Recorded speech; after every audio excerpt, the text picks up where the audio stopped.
Oula, on se retrouve pour le petit récap de la semaine. Je me suis calée là parce que vraiment je viens de me réveiller il y a genre 20 minutes, un peu la tête dans le cul encore. Et voilà, vous pardonnerez ce visage, pas du tout envie de me maquiller, pas du tout dans le mood.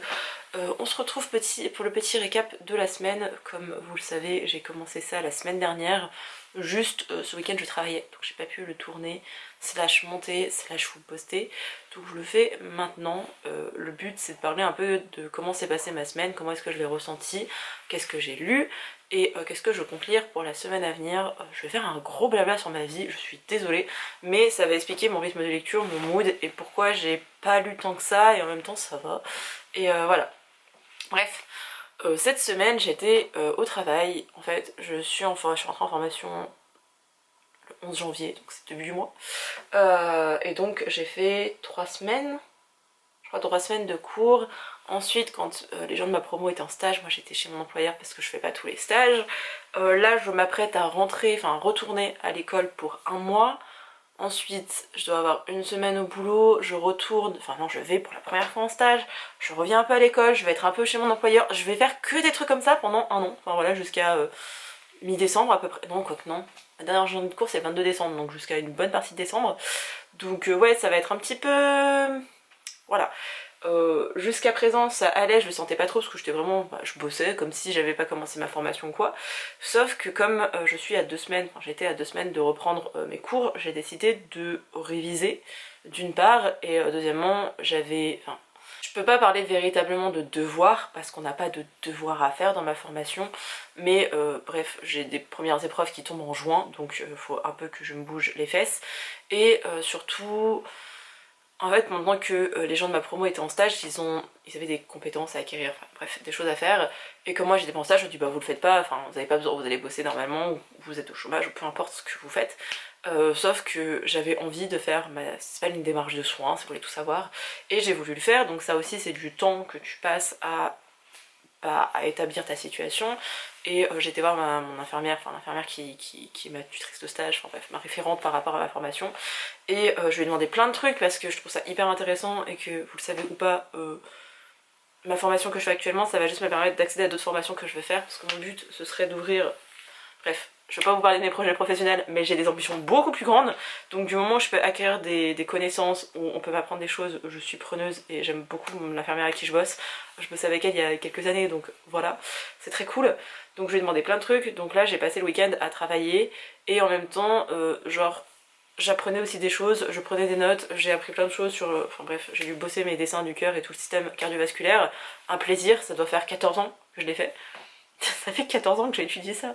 Bref, voilà, donc ma semaine ça a été 50 heures, même plus, je crois que j'étais à 52 heures de boulot cette semaine, plus mes cours à réviser, plus tous ces petits à côté, etc. Donc c'était un peu compliqué, moral pas super bon non plus, pas super bien dormi. En fait non, c'est plutôt j'ai pas super bien dormi, donc ça se ressent sur mon moral immédiatement, personnellement c'est comme ça que ça fonctionne. Donc voilà, j'étais pas dans un super bon mood, j'étais assez vite agacée, puis des petites choses qui s'agrémentent comme ça, qui s'ajoutent au boulot, et j'étais là, vivement que je retourne en formation, parce que là ça commence à me saouler. Donc voilà, c'était une semaine un peu compliquée, et ça s'est clairement ressenti dans mes lectures, parce que j'ai très peu lu. Voilà, ça arrive, enfin genre j'ai même pas pris le temps de faire du sport, et ça aussi ça joue pour ma santé mentale, donc j'étais juste dans un mood de... J'ai même pas regardé de K-drama les gars, j'en ai très peu regardé, donc j'étais plus dans un mood où je regarde des vidéos sur YouTube, où je tue le temps, où j'essaye de lire mais je suis pas forcément hyper motivée. Comme je reprends mes cours et que je suis sur Lyon, autrement, j'en ai profité pour prendre plein de rendez-vous, donc entre les rendez-vous administratifs et les rendez-vous médicaux. Pas super semaine quoi, vraiment j'espère que la semaine qui commence pour moi va être un petit peu plus riche au niveau épanouissement, on va dire ça comme ça, parce que là pas ouf. J'ai aussi commencé la semaine par un enterrement au travail, donc pas ouf du tout, enfin c'était un petit peu genre on va aller dans cette lignée là, donc on espère du meilleur pour cette semaine, et après je vais retourner en cours, donc techniquement je devrais plus lire, surtout que j'aurai mes anti-migraineux à nouveau, donc il y aura techniquement plus de migraines, et quand il y aura plus de migraines je pourrai lire encore plus, donc ça c'est très chouette. Bref, j'ai quand même lu et j'ai quand même reçu et acheté des livres, ça a été un petit peu le craquage. En fait, en début de mois, j'achète 90% de ma consommation de livres et parfois j'en achète un au milieu de mois. Donc là, je vais vous montrer ce que j'ai acheté, etc. Et voilà. Déjà, je vais vous laisser avec le petit unboxing de la semaine. Ma semaine a aussi commencé par un unboxing, donc ça c'était chouette. Je crois que je l'ai reçu mardi. Donc voilà, je vous laisse avec les images de l'unboxing et je vous retrouve juste après. Oh là, je vous ai dit que j'attendais des colis cette semaine, donc on commence pour moi la semaine, on est mardi. Avec ceci, je vais pas montrer mon adresse forcément, mais regardez ça.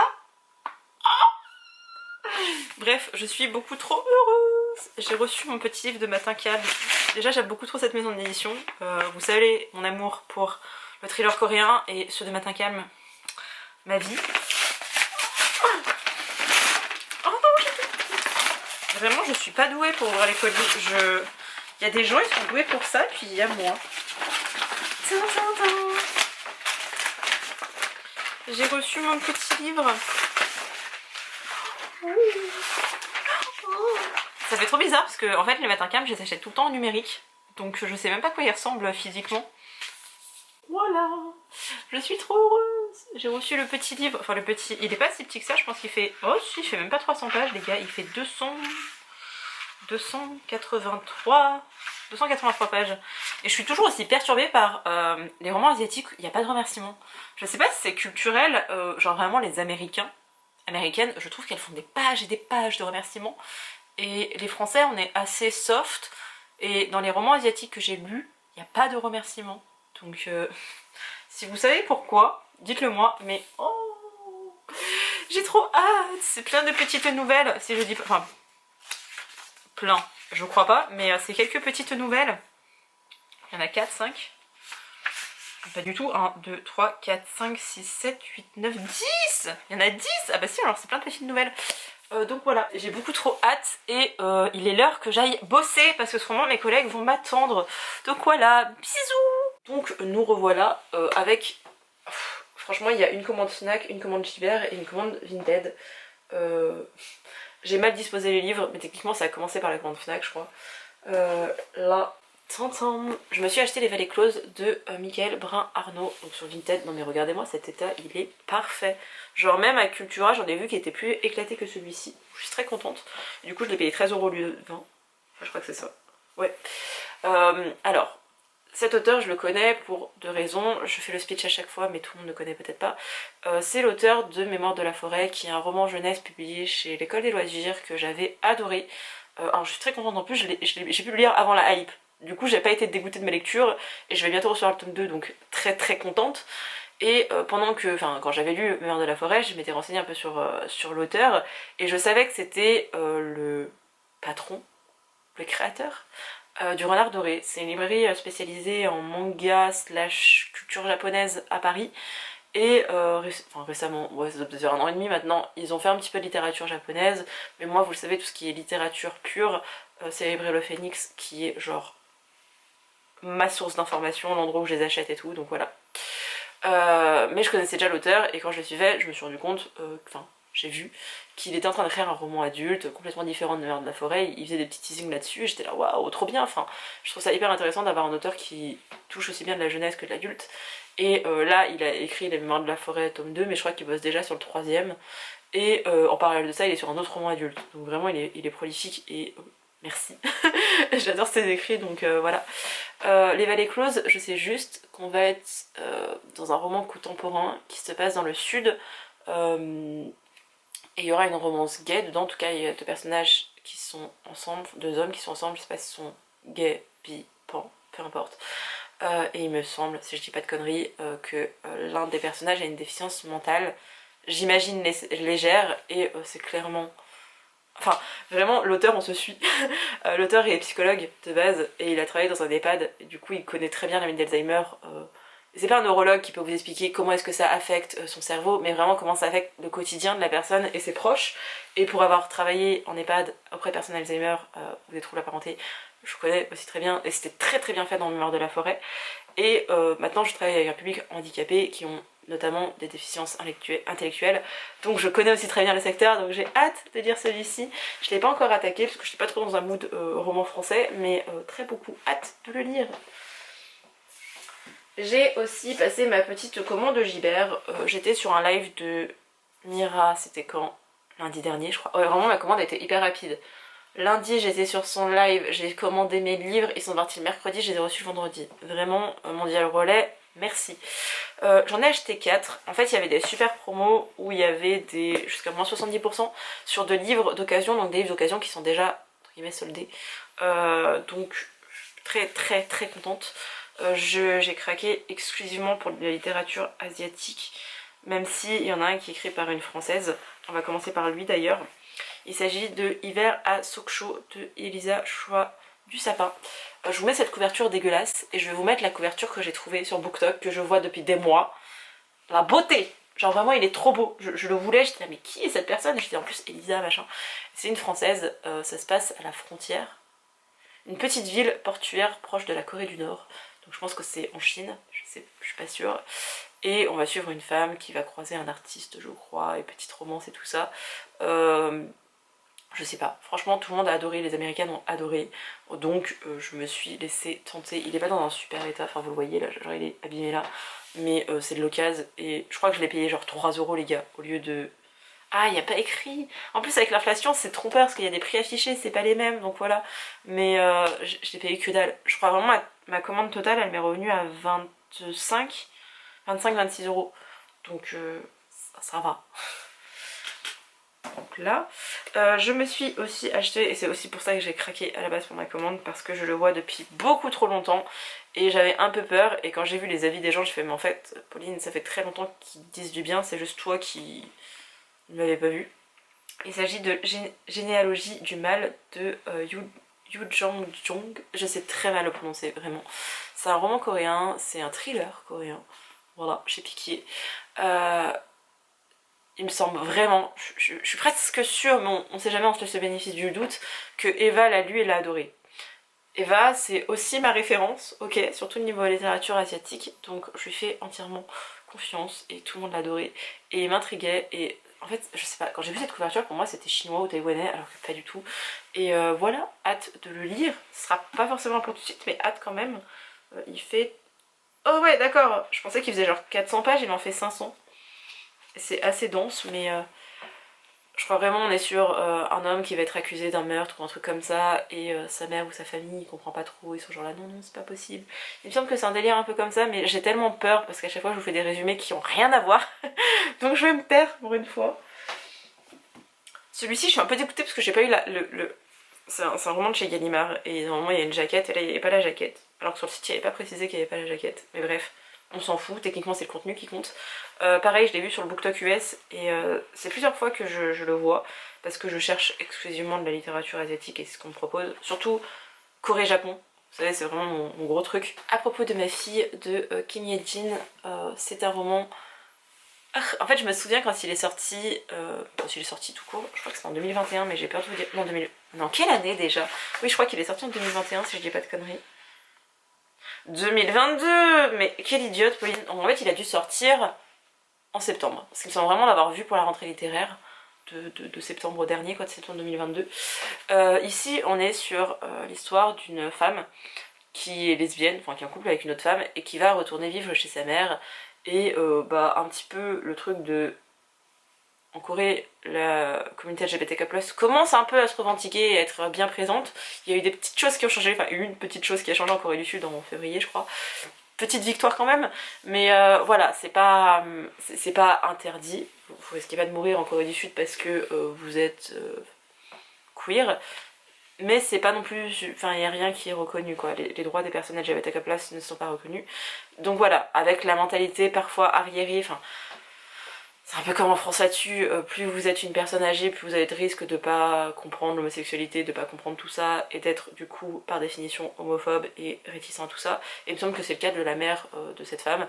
Mais en soi les mentalités commencent à changer aussi à ce niveau-là, mais il faut laisser le temps, voilà, mais ça va aller. Et hâte de dire ça parce qu'il y aura ce côté très sociétal, enfin normalement le côté sociétal sera très présent, et j'ai hâte. Je pense que lui je vais pas trop le faire traîner, mais il y a surtout celui-ci que je veux lire genre en mars. Je pensais pas forcément mais si il faut. C'est Sortie Park, Gare de Ueno de Yumiri. C'est un roman japonais chez Actes Sud, de base il est à 16,80, je crois que je l'ai eu à 3€. Ah non, peut-être un peu plus cher, genre 4€. Voilà. Ici, de ce que j'en ai compris, enfin c'est sûr que ça se passe à Ueno, c'est un parc, enfin ça se passe au parc de Ueno, parce que Ueno c'est pas tout à fait qu'un parc, au Japon, qui est assez connu, et on va suivre un homme qui est SDF, il y en a au Japon, c'est pas forcément les mêmes qu'en Occident, bref, il ramasse les déchets, entre autres, pour gagner un peu d'argent.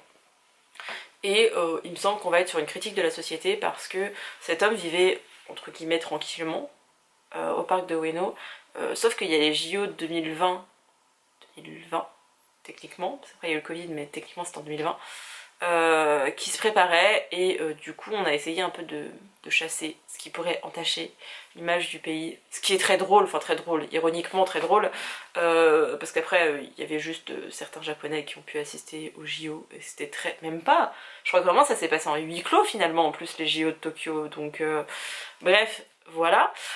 Et c'est aussi une critique sur la société japonaise, parce que lui il voit le va-et-vient des personnes dans le parc de Ueno, et il y a un peu comment les gens le regardent, comment lui il perçoit son environnement. Et voilà, je l'ai vu assez récemment sur le BookTok US, encore une fois. Et ça m'intriguait beaucoup. Et je ne savais pas qu'il était sorti en France, et quand j'ai vu, j'étais là. Donc hâte de le lire. J'ai aussi passé ma petite commande Fnac. J'ai acheté 2 ouvrages. Voilà, juste j'ai acheté 2 ouvrages. J'ai acheté Genre et sexualité en Corée, qui est une espèce de revue de presse. Je sais pas comment vous expliquer ça, vraiment on dirait un exposé d'un mec. Voilà, c'est de la non-fiction hein, clairement.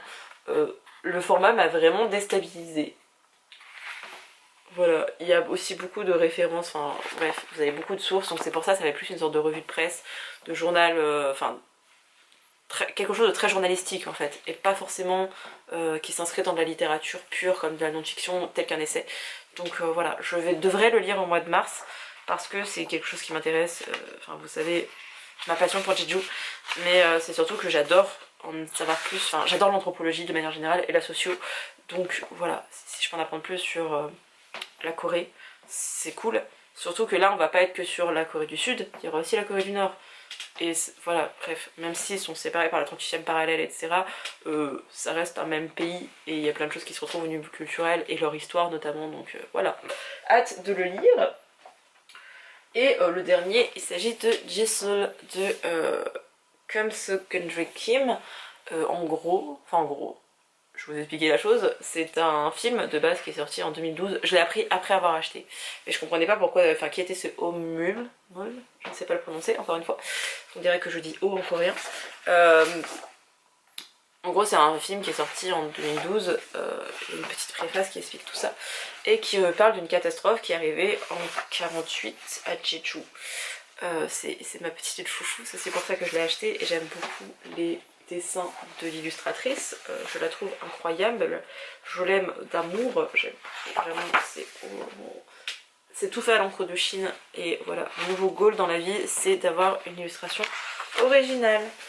Mais regardez la beauté dehors, vraiment, mais vous vous rendez pas compte, genre quand je l'ai feuilleté comme ça, enfin tous ces romans, je les feuillette et je suis là, ouais, mais regardez ça, oh. Je les feuillette à chaque fois et je suis là genre ouais c'est pas ouf et tout, et quand tu lis l'histoire ça prend tellement tout son sens, et ma mère est en train de lire Les Mauvaises Herbes et elle dit oh, incroyable. Donc voilà, ici on revient sur la catastrophe, enfin sur l'une des catastrophes qui est arrivée à Jeju, celle qui est en 48, le 3 avril 48, il y a eu un soulèvement à Jeju, et en gros, les Coréens se sont fait chasser de plein de villes, etc. pour rejoindre plus le centre de l'île, mais plutôt certaines villes côtières. Et il y a un groupe d'une soixantaine, je crois, de personnes qui se sont réfugiées dans une grotte, et ils ont été assassinés par la suite, enfin retrouvés et assassinés, et ensuite la vie de ce petit village, les sacrifices qu'ont fait les personnes, comment ils se sont retrouvés enfermés dans cette grotte, et comment ils ont eu peur pour leur vie, parce que ça a duré plus d'1 mois je crois, enfermés dans cette grotte, donc à mourir de faim, etc. et être dans des conditions et avoir peur, et Jeju est une île qui a toujours été un peu à part de la Corée du Sud, enfin c'est la Corée du Sud mais elle a une histoire un peu à part, un peu particulière, c'est pour ça qu'elle est aussi importante pour les Coréens et même pour l'histoire de la Corée et que je l'adore. Donc voilà, c'était vraiment très intéressant de lire ça. Forcément j'ai pleuré, j'ai jamais été très fan des romans graphiques historiques, mais avec cette autrice vraiment je lui donnerais mon âme. Donc voilà, viens de voir une planche et j'ai envie de chialer parce que j'ai des petits reminders de ma lecture, mais voilà. Et elle a fait un petit topo, l'illustratrice, où elle explique pourquoi est-ce qu'elle a eu envie d'écrire cette histoire. Forcément j'ai encore chialé, donc voilà, j'ai lu ça je crois jeudi ou vendredi, donc j'ai pas lu beaucoup, hein, vous voyez, j'ai lu qu'un roman graphique, et j'ai terminé, enfin terminé, en soi j'ai pas lu tant de temps que ça, mais pour moi ça me paraît long, j'ai terminé la lecture du Jardin de Ye Yong-byung, que je prononce très mal, que j'avais découvert sur le BookTok US comme vous le savez, où les avis, enfin genre vraiment le truc pour donner envie, enfin l'accroche qu'on nous vendait, pour nous donner envie de le lire, c'était un thriller psychologique, un peu genre huis clos, enfin un peu dans ce genre là, j'arrive pas à traduire exactement, littéralement, le terme en anglais. En gros, ici on suit un homme qui s'appelle Ogui. On suit un homme qui a eu un accident de voiture avec sa femme est décédée et lui s'est retrouvé grandement paralysé.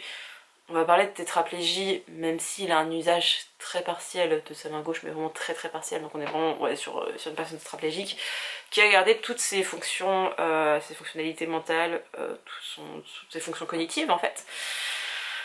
Et c'est sa belle-mère qui va s'occuper de lui, et sa belle-mère va rapidement venir vivre chez lui et creuser un trou dans son jardin. Enfin c'est vraiment le speech, hein. C'est pour ça qu'en anglais il s'appelle The Hole, donc le trou, et en France il s'appelle le jardin. Donc ça peut faire sens avec l'histoire.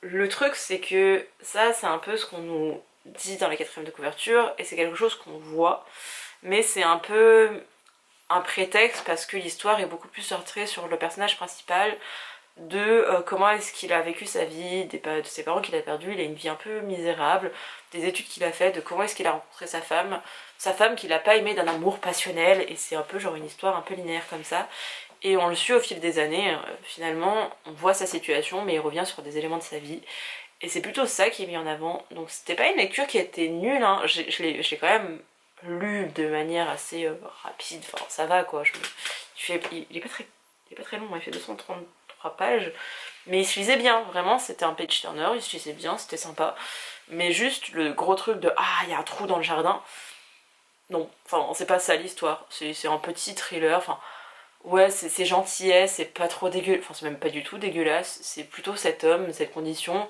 et le voir enfermé dans son propre corps, ça peut aussi peut-être vous évoquer, vous faire des choses, faire ressentir des choses. Perso voilà, c'est pas un livre qui va me laisser un souvenir invétérable quoi, c'était sympa, mais c'était pas genre le thriller psychologique, non, il existe beaucoup mieux niveau thriller coréen, niveau thriller psychologique notamment. Moi c'est vrai que je suis plus roman sociétal, enfin thriller sociétal. Voilà, il a fait son taf, c'était sympathique, mais je vois plus comme un contemporain avec une micro touche noire que réellement comme un thriller quoi, faut pas abuser non plus les gars. Je vais pas refaire le topo sur Jisoo, hein, vous avez compris que j'avais adoré. Par contre celui-ci je vais pas le garder, vous voyez, paradoxalement, genre l'attente et les mauvaises herbes, bien sûr, dans mon cœur, dans mon âme. Jisoo, je suis contente de l'avoir lu, je vais aller voir l'adaptation, enfin genre le film original, mais voilà, c'était sympa, j'ai adoré les dessins, mais je le relirai pas et je le sais, donc voilà. Ensuite, niveau lecture, comme vous avez vu, j'ai reçu Lapin Maudit de Bora Chung. J'en suis à 117 pages sur 230, je crois. Non, beaucoup plus que ça, enfin beaucoup plus. 283 pages. J'ai lu combien de nouvelles du coup, parce que c'est un recueil de nouvelles, je sais pas si je vous l'avais vraiment dit. Ça fait un moment que j'ai tourné l'unboxing, ça fait presque une semaine, donc j'ai pas tout en mémoire. J'en suis à 1, 2, 3, 4, 5, je suis en train de lire la 5e nouvelle, donc j'en suis à la moitié. Très perturbant. On m'avait décrit Lapin Maudit comme un truc un peu glauque, un peu dégueulasse. On va se le dire, un peu dégueulasse. J'ai eu un petit souci de batterie, donc j'espère que le cadrage n'a pas trop changé. Mais je vous disais que les nouvelles sont très étranges. Je vais reprendre la liste parce que je les ai pas toutes en tête, mais c'est plutôt En fait c'est malaisant et en même temps tu vois la dénonciation donc c'est genre... C'est toujours aussi malaisant mais c'est une justification. Lapin maudit c'est sur plus ou moins du chamanisme. Je dis plus ou moins avec un objet hanté. La tête... ah, les Coréens et leur délire chelou. Et les WC et la référence à leur transit et aux menstruations. Très bizarre. Les doigts glacés c'est un peu plus classique et... Attendez. Oui c'est ça. Les règles du corps c'est pour le moment celle qui m'a le plus marquée. On est sur une femme qui est tombée enceinte sans avoir de relations sexuelles. Et le rapport aux gens par rapport à sa situation... Oh là là, franchement je crois que c'est ma préférée et à la fois le format nouvelle était bien mais ça pourrait clairement faire un roman, genre vraiment, mais et c'est vraiment des sujets qui peuvent parler, enfin à tout le monde, non je pense beaucoup plus aux femmes, mais ça reste quand même des sujets qui sont internationaux, enfin, vraiment, enfin le rapport au corps et tout.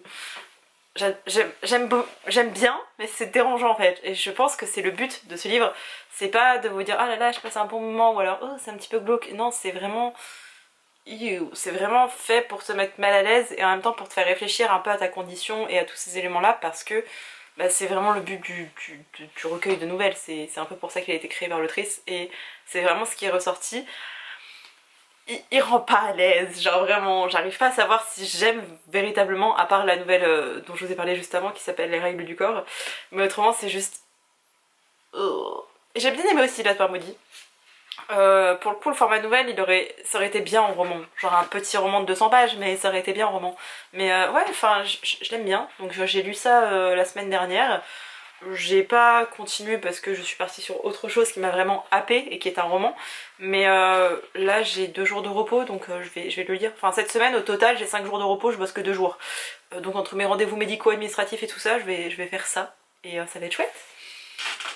D'ailleurs ça va être un peu en décalage parce que le récap de la semaine pour cette semaine-ci, parce que là du coup je parle de la semaine dernière, il sera sûrement posté soit samedi soir, soit j'attends dimanche fin d'après-midi histoire que vous ayez vraiment un vrai récap de toute ma semaine, ce serait peut-être plus intéressant. Et il y aura peut-être des unboxings en plus dans le lot, enfin même sûrement des unboxings, surtout que je me suis aussi commandé un livre à la Fnac, parce qu'il y a une parution poche qui m'intéressait, mais bref... Je pense qu'on fera le récap dimanche, ça fera 2 vidéos récap dans la semaine, c'est exceptionnel parce que du coup j'ai bossé le week-end dernier, mais là comme je vais être en cours je vais pas travailler les week-ends. Et il y aura un petit décalage aussi, peut-être à cause du quai du polar, soit je ferai un vlog et du coup il y aura pas de récap, soit je mêlerai les deux, soit il y aura un récap et un vlog, j'en sais rien, on n'y est pas encore. Surtout que le 1er et le 2 avril, il y a la fête du livre de Villeurbanne. Et il me semble pas y avoir été, j'ai été à celle de Bron, mais il me semble pas avoir déjà été à celle de Villeurbanne. Et il y a un auteur que je veux voir, donc voilà, je vais faire 2 salons en fait en un week-end, ça va être... L'autre livre, je vous ai dit qu'il m'a happé, je l'ai commencé, mais je l'ai commencé tardivement, hein. Je l'ai commencé genre samedi, et je me suis mise dedans, bon j'ai lu 80 pages, pas énorme non plus, hein. Mais je l'ai commencé samedi et je suis dedans, j'aime beaucoup ce que je lis. Donc c'est Journal d'un vide de Miyagi, c'est un roman japonais, je vous en parlais je crois la semaine dernière où je vous l'ai montré en boucle il y a pas longtemps ou quelque chose comme ça. Ici on suit une femme qui travaille dans une entreprise japonaise, c'est la seule, maintenant je peux vous donner des éléments parce que je les ai, c'est la seule femme de l'équipe et un jour elle va dire qu'elle peut plus préparer le café parce qu'elle a un rôle... Elle a un vrai taf hein, dedans, elle a une vraie fonction, elle n'est pas juste la secrétaire entre guillemets, elle a un vrai taf mais en même temps comme c'est une femme, d'un seul coup tous les hommes, enfin l'équipe est partie du principe que c'était à elle de préparer le café, de gérer les clients et tout ça, parce que c'est une femme et que apparemment quand t'as un utérus, t'as certaines prédispositions, hein, je sais pas, voilà. Et un jour elle dit bah écoutez je vais pas pouvoir préparer le café parce que ça me donne des nausées étant donné que je suis enceinte. Et au début c'est là, est-ce qu'elle est vraiment enceinte, est-ce qu'elle est pas enceinte? Et même si maintenant on se doute qu'elle est pas vraiment enceinte, on comprend pas trop encore ses intentions, mais elle va prétexter qu'elle est enceinte et que sa grossesse avance, et du coup comme elle est dans une entreprise d'hommes, qu'on est au Japon, en plus ils sont là genre oh là là, elle a pas de mari, elle a pas de compagnon, elle va pas se marier, elle va avoir un enfant au mariage, oh là là, et après ils sont là oh là là, elle est courageuse, en même temps genre c'est un peu bizarre, mais ils sont pas tellement dans le jugement par rapport à ça, ils sont plus intrigués par... Enfin, à la fois complètement déconnectée de la réalité de ce qu'est une femme enceinte, donc il y a plein de choses qu'elle... Enfin vraiment, il n'y a aucun symptôme, elle a rien qui fait penser à une grossesse et ils sont genre là, oh oui c'est forcément vrai puisqu'elle le dit. Et en même temps, quand quelqu'un dit qu'elle est, enfin une femme dit qu'elle est enceinte, il n'y a aucune raison de douter d'elle, donc quel serait l'intérêt de faire ça? Elle a qu'un collègue qui se doute de rien mais qui est plus proche d'elle et qui demande est-ce qu'elle va bien, machin. Ils ont adapté ses horaires par rapport à elle parce qu'il faut qu'elle se repose et même elle doit adapter ses finances et bref elle est prise dans une espèce d'engrenage et je trouve ça mais tellement bien et on n'a pas ses motivations et je trouve ça trop bien de pas avoir genre vraiment c'est dans les 3-4 premières pages qu'on apprend qu'on apprend pour sa grossesse et on suit sa grossesse, sa fausse grossesse et en même temps à aucun moment c'est écrit que c'est une fausse grossesse, c'est juste qu'on a des éléments qui nous font penser que c'est une fausse grossesse et des fois tu doutes et tu te dis mais attends mais est-ce que c'est vraiment une fausse grossesse ou est-ce que... Et ben non c'est pas possible mais il y a quand même ça hein, donc c'est un peu... Voilà, c'est très... C'est même pas très japonais parce que je trouve qu'on n'est pas du tout dans du contemplatif, on est vraiment dans de l'action et dans des faits. Et à chaque fois vous avez le nombre de semaines où elle devrait être, donc là regardez par exemple page 115 c'est 26e semaine, et elle cherche sur des forums pour savoir quels symptômes elle devrait avoir à tel moment etc. Et vraiment c'est... J'aime beaucoup, je peux même pas vous expliquer pourquoi, ça ressemble pas à ce que j'ai pu lire de la littérature japonaise, mais vraiment... Oh, je sais pas, en fait on sait qu'à un moment donné il y aura pas d'enfant, mais est-ce qu'il y aura vraiment pas d'enfant? Est-ce qu'elle va en adopter un? Est-ce qu'elle va en trouver un par je ne sais quel miracle? On sait pas, et on sait pas vraiment ses motivations, et je sais pas si on les saura un jour, et c'est trop bien de savoir que tu vas pas savoir forcément, et oh, vraiment j'aime beaucoup ma petite lecture. De base je voulais lire Celui qui revient de Han Kang que j'avais sorti, en fait comme j'étais sur le recueil de nouvelles j'hésitais, je voulais les lire, alors de base sur... Lapin maudit, je voulais me lire genre 1 ou 2 nouvelles par jour, histoire de l'avancer assez vite, parce qu'on avait dit, je me suis dit comme ça en 5-7 jours c'est fini. Et en fait je me suis retrouvée à bouffer genre 3-4 nouvelles d'un coup. Après ça s'est un petit peu tassé mon intérêt, j'aime bien, mais je pouvais plus y bouffer comme je bouffais un roman. Donc je me suis dit que j'allais feuilleter un petit peu, enfin lire une ou 2 nouvelles par jour comme j'avais prévu, et j'allais aller vers Celui qui revient. Sauf que ouais, samedi matin je me suis levée, j'avais le temps, j'avais genre 20 minutes devant moi, et j'ai attaqué celui-ci. Et j'ai adoré, samedi soir j'étais KO donc j'ai pas lu, mais dimanche matin j'ai lu à nouveau, c'est pour ça que j'en suis arrivée qu'à 80 pages, mais il en fait son 220 je crois, oula non, 215 pages, et j'aime beaucoup. Enfin, pour le moment, de là où j'en suis, 80 pages, donc à peu près un peu plus d'un tiers du bouquin, j'aime vraiment beaucoup. Donc voilà, je vais continuer ma petite lecture aujourd'hui et pour les jours qui viennent. Objectif de la semaine, finir ces deux-là. Me tourner sûrement vers Celui qui revient. Mais j'ai commandé un livre japonais, et là comme je suis bien dans du japonais, je vais peut-être rester dans du japonais. Je ne sais plus le titre du bouquin, donc je pourrais même pas vous le dire, mais je me suis commandé un livre et il doit arriver aujourd'hui. Donc si je finis le journal d'individu d'aujourd'hui, il y a moyen que j'enchaîne sur celui-ci. Donc voilà. Bref, c'en est tout pour ce très long récap de la semaine. Je suis désolée, beaucoup de blabla, beaucoup d'achats / réception. Donc c'est un petit peu normal que ça dure un peu plus longtemps. J'espère que cette vidéo vous a plu et je vous donne rendez-vous au pire des cas dimanche pour un prochain récap. Et peut-être dans le courant de la semaine pour une autre vidéo, je ne sais pas encore. Donc voilà, à bientôt, bye.